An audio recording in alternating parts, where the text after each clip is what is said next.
Selamat malam pemirsa, Lembaga Penyiaran Publik TVRI Stasiun Maluku kembali menjumpai Anda dengan sejumlah informasi yang terangkum dalam Maluku Antar Nusa edisi hari ini Minggu 22 Januari 2017.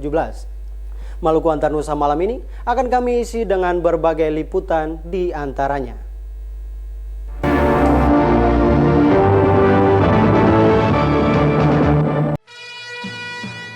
Gubernur Maluku lantik 500 lebih pejabat eselon 4 di lingkup pemerintah Provinsi Maluku.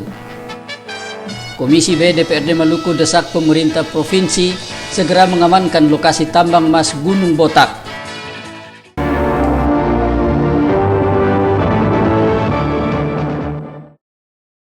Itulah cuplikan berita utama yang akan mengisi Maluku Antar Nusa malam ini. Di samping berita lain yang dihimpun tim redaksi kami, bersama saya Stephen Kapasiang akan menyampaikan berita selengkapnya untuk Anda.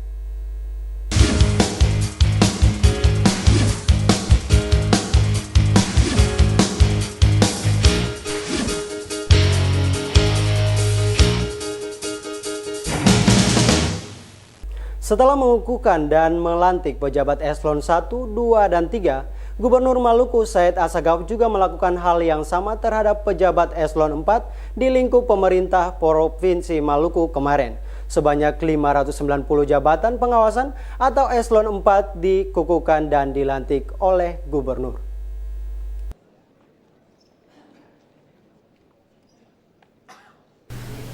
Penataan birokrasi di lingkup pemerintah Provinsi Maluku tidak hanya pada eselon 1, 2, dan 3 saja. Namun eselon 4 atau jabatan pengawasan juga ikut dilakukan penataan. Sebanyak 590 jabatan pengawasan atau eselon 4 di lingkup pemerintah Provinsi Maluku dikukuhkan dan dilantik kemarin. Pelantikan tersebut dilakukan oleh Gubernur Maluku Said Assegaf. Dalam amanatnya, Gubernur mengatakan pengukuhan dan pelantikan kali ini merupakan yang terbesar sepanjang penataan birokrasi yang dilakukan pemerintah Provinsi Maluku. Menurut Gubernur, jabatan pengawasan atau eselon 4 di lingkup pemerintah Provinsi Maluku sangat strategis. Begitu strategisnya jabatan pengawasan atau eselon 4, maka jabatan pengawasan yang dipercayakan kepada 590 orang tersebut hendaknya bisa dijalankan dengan terus melakukan perubahan dan inovasi. Gubernur sangat berharap jabatan pengawasan di lingkup pemerintah provinsi dapat melakukan terobosan dan melahirkan program kerja pembangunan bagi Maluku yang lebih baik ke depan. Pada kesempatan ini, Gubernur juga mengajak seluruh pejabat eselon 4 yang baru dilantik untuk bersama-sama membawa perubahan bagi Maluku yang aman, damai, dan sejahtera. 590 jabatan pengawasan atau eselon 4 yang dikukuhkan dan dilantik oleh Gubernur Maluku ini terdiri dari jabatan Kepala Bidang, Kepala Seksi, dan Kepala Subbagian pada SKPD di lingkup pemerintah Provinsi Maluku. Frida Raiman Hamzah melaporkan.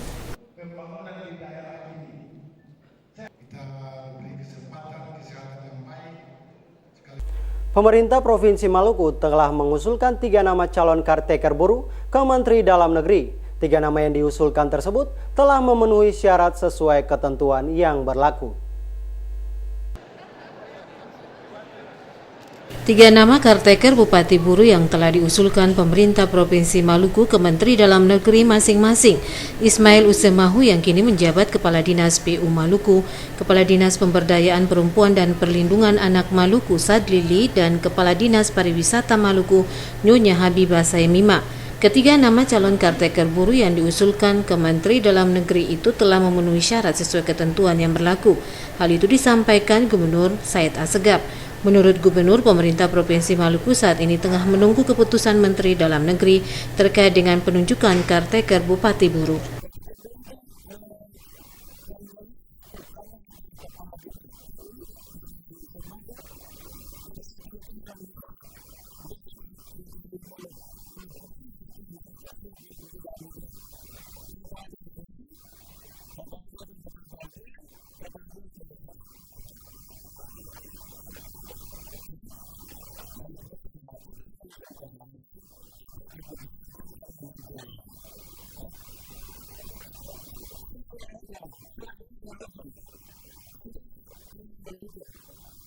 Penyiapan calon caretaker Bupati Buru yang dilakukan pemerintah Provinsi Maluku saat ini menyusul Bupati Buru Ramli Umasugi ikut mencalonkan diri sebagai peserta pemilihan kepala daerah di Kabupaten Buru yang akan digelar secara serentak pada tanggal 15 Februari 2017 mendatang. Frida Raiman Hamzah melaporkan. Pemerintah Provinsi Maluku akan melakukan koordinasi dengan pemerintah Kabupaten Buru terkait mulai menjamurnya penambang emas liar di Gunung Botak. Selain itu, pemerintah Provinsi Maluku juga akan berkoordinasi dengan pihak TNI dan Polri. Pemerintah Provinsi Maluku akan menindaklanjuti informasi terkait aktivitas penambangan liar di Gunung Botak. Untuk memastikan informasi tersebut, pemerintah Provinsi Maluku akan berkoordinasi dengan pemerintah Kabupaten Buru. Hal itu disampaikan Sekda Maluku Hamin bin Tahir.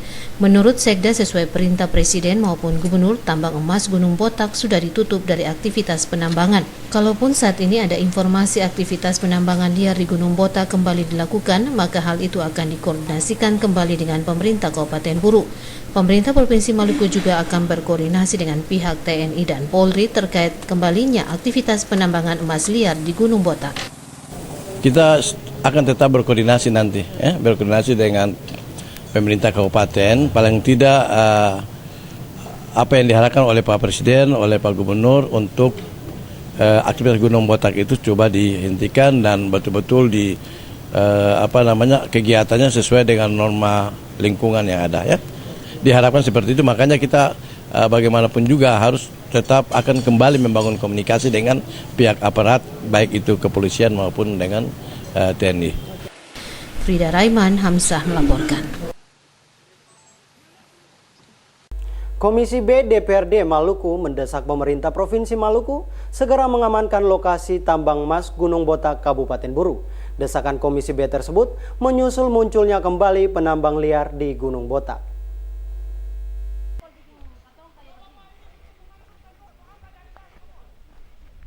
Dalam beberapa hari terakhir berkembang informasi jika penambang ilegal telah masuk kembali di Gunung Botak. Kehadiran para penambang ilegal menyusul penarikan kembali aparat keamanan dari kawasan itu. Atas informasi itu, Komisi B DPRD Maluku mendesak pemerintah provinsi agar bersikap tegas terhadap penambang ilegal di kawasan Gunung Botak. Wakil Ketua Komisi B DPRD Maluku Sudarmo mengatakan kawasan Gunung Botak selama ini telah dinyatakan tertutup terhadap kegiatan penambangan. Jika saat ini penambangan ilegal mulai muncul kembali, Sudarmo mengatakan pemerintah Provinsi Maluku harus segera bertindak sebelum terlambat. Komisi B sejak awal sudah punya sikap ya. Di antaranya adalah pemerintah provinsi dan pemerintah kabupaten gitu kan menghentikan seluruh aktivitasnya. Dan itu sudah dalam bentuk rekomendasi. Tentu kaitannya dengan kalau sekarang itu ada penambang-penambang ilegal yang kembali lagi ke Gunung Botak, maka pihak eksekutif lah, ya, pemerintah dalam hal ini, baik itu pemerintah provinsi berkoordinasi dengan pemerintah kabupaten dan juga dengan aparatur keamanan yang ada di sana yang harus mencegah agar jangan kemudian ini menarik kembali gitu kan penambang-penambang ilegal yang nantinya akan kembali ke sana, justru nanti pemerintah akan mengeluarkan kos yang lebih besar lagi. Sehingga kalau misalnya ada potensi-potensi penambang ilegal itu kembali, segera ditindak dengan tegas siapapun dia. Terkait dengan informasi penarikan aparat keamanan dari Gunung Botak, Sudarmo mengatakan pemerintah Provinsi Maluku dan aparat keamanan mesti segera berkoordinasi untuk mengamankan kembali kawasan Gunung Botak dari penambang ilegal. Julius Padaunan dan Bambang Yudaswara melaporkan. Hampir dapat dipastikan Ever Herman Karmite akan menggantikan posisi Samson Atapari sebagai anggota DPRD Maluku sisa waktu periode 2014-2019. Kepastian penggantian antar waktu disampaikan Sekretaris DPRD Maluku Roy Manuhuti kepada TVRI hari ini.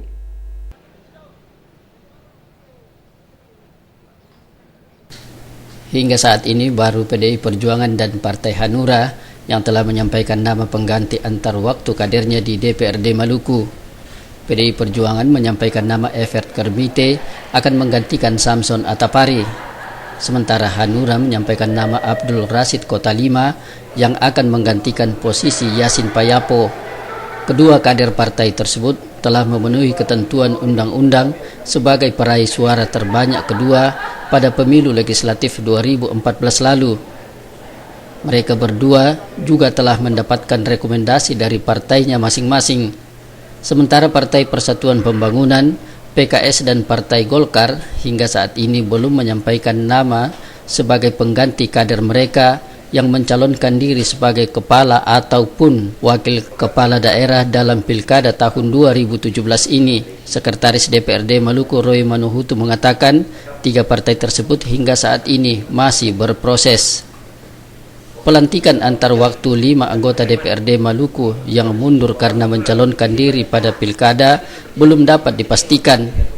PAW masih menunggu 3 partai lainnya yaitu Golkar, PKS, dan P3. Jadi ketong harus kolektif. Nah, kita harus sampaikan kolektif karena Menteri Dalam Negeri dia keseluruhan satu kali. Kalau ketong dia perintahkan pelantikan ini sekaligus. Jadi Hanura berdua sementara mengurus berkas, setelah itu baru kita sampaikan ke KPUD. Nah sementara yang baru masuk ini di DPR itu dari Hanura, fraksi Hanura, dari partai Hanura, kemudian dari PDIP dan Golkar belum, P3 juga belum, maupun yang PKS. Seperti diketahui 5 anggota DPRD Maluku periode 2014-2019 mengundurkan diri karena mencalonkan diri pada Pilkada Serentak 2017. 5 anggota DPRD tersebut masing-masing Syarif Hatler dari P3, Samson Atapari dari PDI Perjuangan, Sufi Majid dari PKS, Yasin Payapo dari Partai Hanura, dan Dharma Oratmangun dari Partai Golkar. Julius Padaunan dan Bambang Yudaswara melaporkan.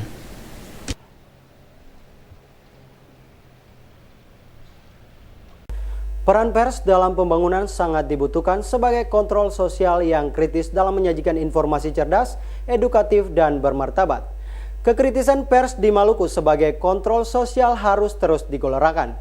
Apalagi tahun ini, pelaksanaan Hari Pers Nasional akan dilangsungkan di Ambon.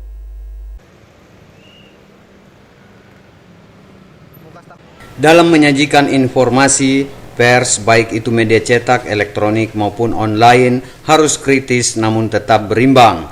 Informasi yang disajikan kepada halayak perlu terus digelorakan dengan cerdas, edukatif, dan bermartabat. Peran pers diakui banyak kalangan telah membantu dalam menginformasikan dan menyebarluaskan hasil-hasil pembangunan. Kontrol sosial sebagai salah satu fungsi pers harus tetap dikedepankan sehingga menghasilkan pemberitaan yang berimbang. Kekritisan dalam menyajikan informasi dan berita sebagai bagian dari kontrol sosial pers di daerah ini harus ditingkatkan, apalagi Maluku akan menjadi tuan rumah penyelenggaraan Hari Pers Nasional tanggal 9 Februari mendatang. Sangat memberikan apresiasi karena pers itu adalah mitra pemerintah ya. Jadi kita harus berterima kasih pada pers. Apa yang kita kerjakan itu diketahui oleh masyarakat itu karena peran dari teman-teman pers. Apakah itu elektronik maupun cetak itu sangat peran. Karena dunia sekarang adalah seseorang itu menjadi besar itu peranan dari pers. Seorang itu dia kredit, pers itu yang mengkreditkan dia. Kita memberikan contoh yang kecil saja, pimpinan negara kita, Pak Presiden Jokowi. Itu sebetulnya beliau itu adalah besar karena peranan pers yang luar biasanya itu. Sehingga kita memberikan dukungan penuh dan pers itu yang punya peranan sehingga menciptakan suasana aman, damai, sejahtera bagi seluruh masyarakat itu. Dia memberikan informasi baik dari sisi politik, sisi pemerintahan, sisi pendidikan maupun keagamaan sosial.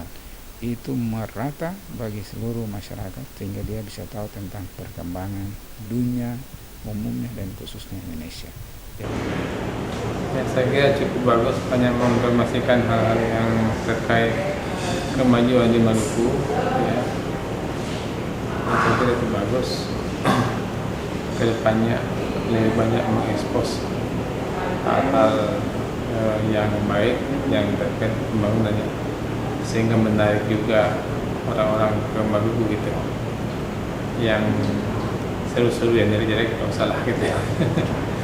Supaya orang tertarik melakukan kunjungan wisata ke Maluku ini kan di Maluku ini banyak objek-objek wisatanya. Kalau beritanya bagus-bagus tentu orang akan berminat gitu kunjung ke Maluku. Tapi kalau beritanya seram-seram nanti orang jadi takut ke Maluku gitu. Bahkan sini bagus, gak ada masalah kan, aman gitu. Dukungan terhadap penyelenggaraan Hari Pers Nasional 2017 di Ambon datang dari berbagai kalangan termasuk politisi. Penyelenggaraan Hari Pers Nasional di Ambon setidaknya harus berdampak positif terhadap pembangunan di daerah ini. Kalau nanti ke depan Presiden datang untuk meresmikan Hari Pers Nasional, kita beri apresiasi. Tapi kita menolak dengan tegas adanya peletakan batu pertama gedung kantor gubernur di daerah Pokal Batiga dan sekitarnya. Karena sikap partai itu sudah jelas. Boy Nahrum, Cak Tamaela melaporkan. Rangkaian kegiatan Hari Pers Nasional di Kota Ambon mulai digelar. Salah satunya adalah pelatihan kepemimpinan bagi siswa SLTA sekota Ambon yang dilaksanakan Bapeda Maluku Sabtu pagi. Heri Margono dan Bapak Wicaksono yang kami hormati. Sebanyak 500 siswa SMK dan SMA di Kota Ambon mengikuti kegiatan pelatihan kepemimpinan yang dilaksanakan Bapeda Maluku Sabtu pagi. Pelatihan kepemimpinan yang dilakukan itu merupakan rangkaian kegiatan Hari Pers Nasional yang akan digelar di Kota Ambon 9 Februari mendatang. Tujuan dari kegiatan ini adalah untuk membentuk karakter kepemimpinan generasi muda Maluku yang memiliki daya saing dan unggul. Saat membuka kegiatan ini, Kepala Bapeda Maluku Antonius Sihaloho mengatakan sejak dahulu generasi muda Maluku telah mengukir prestasi di berbagai bidang. Fakta ini telah mendorong pemerintah Provinsi Maluku untuk memanfaatkan peringatan Hari Pers Nasional tahun ini yang akan dilaksanakan di Kota Ambon dengan menyiapkan generasi muda lewat pelatihan kepemimpinan. Melalui kegiatan ini diharapkan generasi muda Maluku memiliki budi pekerti dan kepribadian luhur serta menjadi generasi muda yang unggul dan gemilang. Sementara itu, Wakil Ketua PBI Pusat Nurjaman Mokhtar mengatakan pelatihan kepemimpinan yang dilaksanakan dalam rangka Hari Pers Nasional baru pertama kali dilakukan di Kota Ambon. Melalui kegiatan ini, PBI Pusat berkeinginan memajukan generasi muda Maluku dalam berbagai sektor pembangunan. Pada pelatihan kepemimpinan ini, Bapeda Maluku bersama PWI Pusat menghadirkan motivator wirausaha nasional Heri Margono dan Wijaksono, pengusaha ikan nasional sebagai pembicara. Kehadiran kedua pembicara itu mendapat sambutan antusias dari 500 siswa SMK SMA sekota Ambon yang terlibat dalam kegiatan tersebut. Frida Raiman, Hamjatumia melaporkan. Menghadapi berbagai perhelatan politik masa yang akan datang, kader Dewan Pengurus Wilayah Partai Bulan Bintang Maluku semakin meningkatkan konsolidasi di antara mereka. Mereka membangun komunikasi dan menyusun strategi untuk menghadapi pesta demokrasi seperti pemilu tahun 2019 mendatang. Dan tak kalah penting juga mungkin saya informasikan kepada Pak Sam. Konsolidasi menjadi strategi yang paling jitu untuk menyusun strategi pemenangan bagi partai politik menghadapi pesta demokrasi. Partai Bulan Bintang misalnya menjelang Pilkada Kota Ambon 2017 dan pemilu legislatif 2019 mendatang senantiasa meningkatkan konsolidasi di antara para kader mereka. Konsolidasi dibangun mulai dari tingkat paling rendah hingga ke pengurus pusat. Mereka menyatukan tekad untuk menghadapi berbagai perhelatan politik yang akan berlangsung di Maluku masa yang akan datang. Konsolidasi yang dilakukan oleh pengurus DPW Partai Bulan Bintang Maluku hari ini sekaligus dirangkai dengan syukuran kantor yang baru. Kantor DPW Partai Bulan Bintang Maluku yang semula berada di kawasan pertokoan Batu Merah hari ini secara resmi pindah ke kawasan Galunggung. Ketua DPW Partai Bulan Bintang Maluku Salewati Helu mengatakan tempat tersebut akan menjadi pusat pengendali kegiatan partai yang dipimpinnya di daerah ini.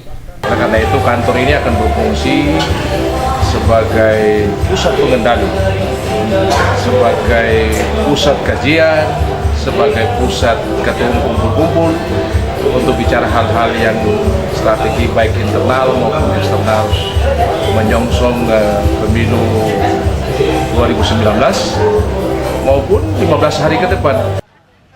Bertepatan dengan silaturahmi dan konsolidasi kader hari ini, DPC Bulan Bintang Kota Ambon menyerahkan nama kader mereka yang akan menjadi saksi pada Pilkada Kota Ambon. Inti daripada semua perjuangan adalah kita berujung pada saksi. Saksi adalah bagaimana mengamankan C1. Sebab saat ini yang dilaksanakan adalah kampanye, kita turun lapangan. Ujung itu adalah bagaimana kita mengamankan suara itu. Sehingga secara teknisnya bagaimana untuk kita suara-suara yang ada itu tidak boleh ada satupun yang terlepas. Penyerahan saksi dilakukan Ketua DPC Partai Bulan Bintang Kota Ambon Ridwan Hasan kepada tim pemenangan pasangan calon yang mereka usung pada Pilkada Kota Ambon 2017. Julius Padaunan dan Junaidi Asril melaporkan. Pemerintah Kota Ambon akan segera menertibkan kendaraan yang menggunakan badan jalan sebagai garasi. Hal itu dilakukan untuk mengurangi kemacetan di jalan raya.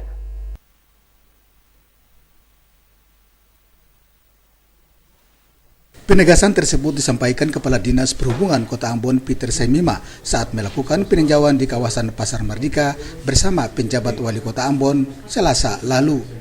Penertiban itu dimaksudkan sebagai upaya untuk mengurai kemacetan yang sering terjadi di jalan raya. Setelah melakukan penertiban terhadap juru parkir dan pihak pengelola, pihaknya dalam waktu dekat akan segera melakukan kajian dan pendataan terhadap kendaraan yang menggunakan badan jalan sebagai garasi mobil. Ditegaskan jika ada warga yang menggunakan badan jalan sebagai garasi mobil yang berpotensi mengganggu arus lalu lintas, maka pihaknya akan segera melakukan penertiban.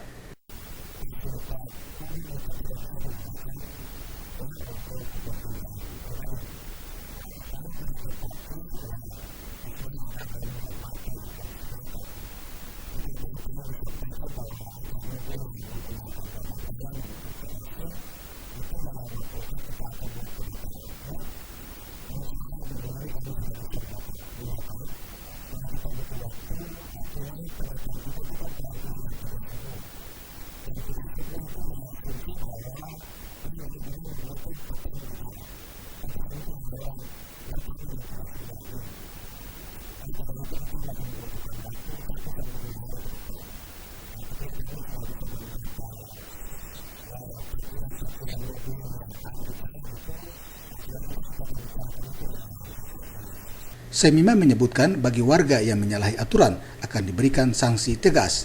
Hal itu dimaksudkan untuk membuat efek jera terhadap pemilik kendaraan yang notabene melanggar aturan. Abu Sahubawa, Unga, melaporkan. Sektor pertanian sangat dipengaruhi oleh musim. Pengembangan komoditas patut memperhatikan musim sehingga dapat memberikan hasil yang maksimal. Di Indonesia dikenal dua musim, yaitu musim panas dan musim hujan.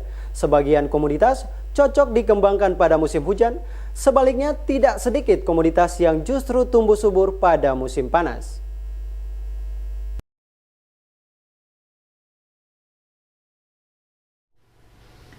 Iklim tropis di Indonesia sangat mendukung pengembangan sektor pertanian. Musim hujan dan panas di Indonesia memberikan peluang yang sangat besar bagi petani untuk bercocok tanam. Sebagian besar komoditas pangan dapat tumbuh subur di Indonesia dengan iklim tropisnya. Tanaman padi misalnya dapat dikembangkan pada sebagian besar wilayah di Indonesia. Di daerah dengan curah hujan tinggi dapat dikembangkan padi sawah.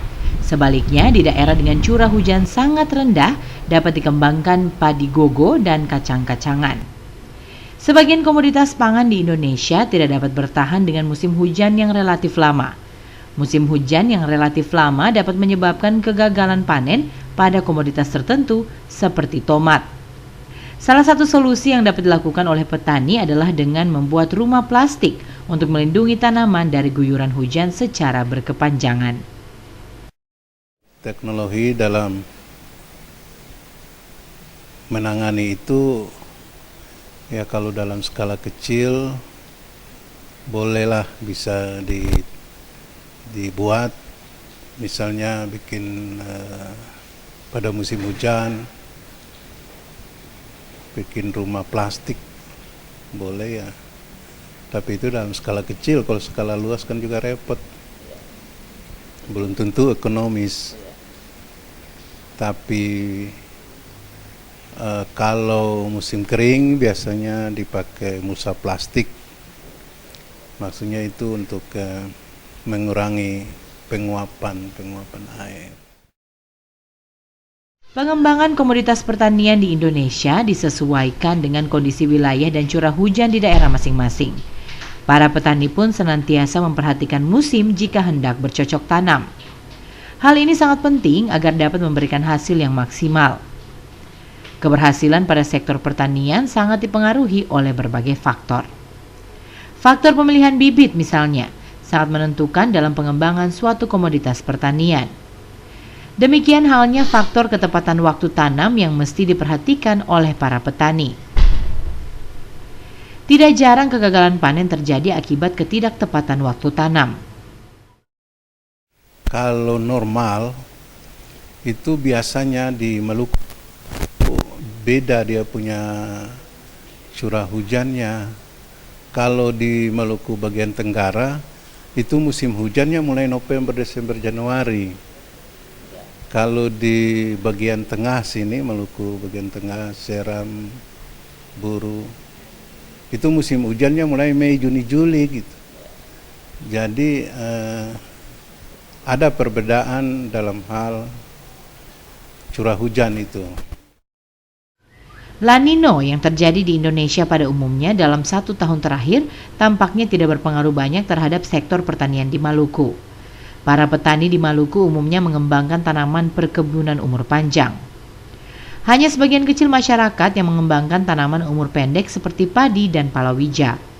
Pengembangan padi dan palawija di Maluku hanya terdapat di Kabupaten Maluku Tengah, Seram bagian Barat, Seram bagian Timur, dan Kabupaten Buru. Sementara kabupaten lainnya lebih condong pada pengembangan tanaman perkebunan umur panjang sesuai dengan kondisi wilayah dan tingkat curah hujan di daerah tersebut.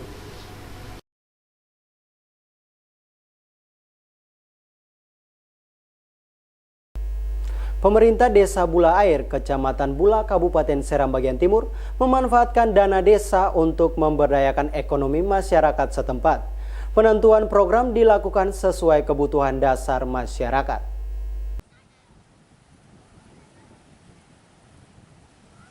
Pemerintah Desa Bula Air, Kecamatan Bula, Kabupaten Seram bagian Timur, memanfaatkan dana desa untuk memberdayakan ekonomi masyarakat setempat. Penentuan program dilakukan sesuai kebutuhan dasar masyarakat. Dana desa yang dikucurkan pemerintah pusat dimanfaatkan secara maksimal oleh pemerintah Desa Bula Air, Kecamatan Bula, Kabupaten Seram bagian Timur. Saat ini dana desa difokuskan pada pemberdayaan ekonomi masyarakat sesuai profesi masyarakat setempat. Dana desa tahap 1 tahun 2016 sebesar Rp640 juta lebih digunakan untuk menyediakan sarana transportasi antara lain 8 unit longboat bagi kelompok nelayan. Kita melihat bahwa di dalam kelompok masyarakat ini kan ada petani, ada nelayan, dan ada juga PKK dan lain-lain. Kita prioritaskan itu. Kita susun dalam bentuk rancangan program dulu. Setelah itu sudah oke, barulah kita rapat lagi dengan BPNA. Kita musyawarahkan dengan BPNA selaku DPR desa. Kita pastikan secara bersama menjadi program dana desa tahun 2016. Kepala Desa Bula Air Bahrun Tuaeka mengatakan berbagai program yang telah dan akan dilakukan tetap mengutamakan prinsip keterbukaan kepada masyarakat. Dengannya dana desa itu dapat dimanfaatkan secara maksimal. Dari Bula, Kabupaten Seram bagian Timur, Mansur Boynau melaporkan. SD Negeri 4 Halong telah ditetapkan sebagai rintisan sekolah model ramah anak sesuai keputusan Wali Kota Ambon. Sebagai sekolah ramah anak, lembaga pendidikan tersebut harus bebas dari segala bentuk kekerasan. SD Negeri 4 Halong ditetapkan sebagai sekolah model ramah anak bersama SD Negeri Teladan, SMP Negeri 19, dan SMP Negeri 6 Ambon. Kamis kemarin, sekolah ini secara resmi menerapkan program dari Kementerian Pemberdayaan Perempuan dan Perlindungan Anak di sekolah itu. Kepala SD Negeri 4 Halong, Adelheid Mora, dalam sambutannya menyatakan, pendidikan sekolah ramah anak menghendaki adanya suasana belajar mengajar aman, nyaman, tanpa kekerasan. Hal ini merupakan sebuah tantangan sekaligus motivasi bagi lembaga pendidikan itu menciptakan kondisi belajar yang menyenangkan bagi siswa. Ade Mora mengapresiasi Badan Perempuan dan Perlindungan Anak serta Dinas Pendidikan dan Olahraga Kota Ambon mendukung lembaga pendidikan itu dalam menerapkan sekolah ramah anak. Kepala Bidang Pendidikan Dasar Dikor Kota Ambon, Telo Kolo, menyatakan SD Negeri 4 Halong akan menjadi model bagi sekolah-sekolah lain di Kota Ambon untuk dapat menerapkan sekolah ramah anak. Dengannya diharapkan semua sekolah di Ambon dapat menjauhkan segala bentuk kekerasan, baik fisik dan verbal, kepada anak dalam proses belajar mengajar. Sekolah ramah anak ini adalah satu program pemerintah yang nanti semua sekolah yang ada di Kota Ambon ini harus melaksanakan sekolah sebagai ramah anak. Nah, untuk itu di Kota Ambon ada untuk pendidikan dasar ada 4 sekolah, yaitu SD 2, SMP-nya 2. SD 4 Halong, SD Teladan di Nusa Niwe, SMP 6 di Kecamatan Cirimau, dan SMP 19. Nah, itu 4 sekolah yang ditetapkan untuk sekolah ramah anak. Kepala Bidang PPA Badan Pemberdayaan Perempuan, Perlindungan Anak dan Masyarakat Desa, Desinoya, menyatakan pihaknya akan mengawasi sekolah-sekolah model yang menerapkan pendidikan ramah anak. Pengawasan ini dilakukan dengan berkoordinasi bersama kepala-kepala sekolah yang mendapatkan bantuan program sekolah ramah anak. Dana itu ditransfer langsung kepada sekolah-sekolah melalui rekening mereka masing-masing. Dan pertanggungjawabnya itu juga mereka sampaikan kepada kementerian, walaupun nanti arsipnya kami juga harus tahu. Dan untuk kedepannya kami tetap mengawasi dan memberikan laporan kepada kementerian. Untuk mendukung SD Negeri 4 Halong sebagai sekolah rintisan ramah anak, Badan Pemberdayaan Perempuan, Perlindungan Anak dan Masyarakat Desa memberikan bantuan kementerian berupa CCTV dan sejumlah fasilitas pendukung sanitasi di lingkungan sekolah. CCTV tersebut akan digunakan untuk memantau praktek-praktek kekerasan yang terjadi oleh guru terhadap siswa saat proses belajar mengajar. Melkilatu Saule, Sarles Bolaman melaporkan. Ratusan anak mengikuti Festival Kataloka yang digelar sebagai upaya melestarikan adat dan budaya negeri Kataloka Seram bagian timur. Salah satunya adalah pawai mengiringi replika bendera kerajaan Kataloka dan bendera kapitan.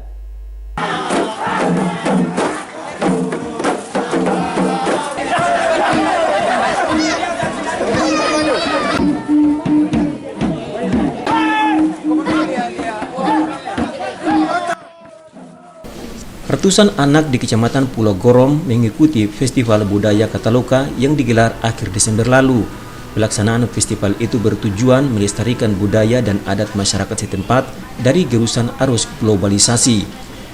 Berbagai kegiatan dilaksanakan dalam festival itu, diantaranya karnaval tarian adat mengiringi pawai dengan replika bendera kerajaan Kataloka, bendera negeri Kataloka, dan bendera kapitan. Festival tersebut juga diramaikan dengan beragam tarian adat tentang peradaban masyarakat setempat seperti tari Bongkurei dan tari Kelimbata. Festival Kataloka akhir 2016 lalu merupakan yang kedua kalinya digelar setelah tahun 2015. Kataloka dan ini kami terinspirasi dari insya Allah kami akan lakukan dengan event-event yang besar, event-event yang tidak hanya pada tingkat kabupaten tapi tingkat nasional maupun yang lebih tinggi. Tokoh masyarakat negeri Kataloka Ansar Watimena mengatakan, Festival Kataloka digelar untuk mengangkat semua potensi seni, adat dan budaya Gorom. Melalui festival ini diharapkan budaya setempat terus dilestarikan oleh generasi muda. Itu untuk mengangkat dan menggali kembali serta melestarikan budaya-budaya Goron Riung, ya, bukan saja Kataloka tapi Goron Riung. Untuk ke depan ini kepada anak cucu itu bisa mengerti, memahami tentang budaya. Tahun depan diharapkan penyelenggaraan festival ini lebih meriah dibanding tahun ini. Dari Gorom, Seram bagian timur, Mansur Boinau melaporkan.